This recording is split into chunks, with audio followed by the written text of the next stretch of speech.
បងគាត់ចង់ដឹងថាម៉ាស៊ីនវាយកំទេចនេះអានេះមាន2 model ស៊េរីចាស់ហើយនិង model ស៊េរីថ្មីស៊េរីចាស់នេះបងមើលឃើញទេគឺដៃរបស់វា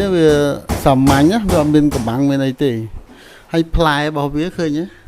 បងប្អូនឃើញទេគឺវាជាកញ្ចុំដោយដុំណាមកដុំអញ្ចឹងឃើញទេ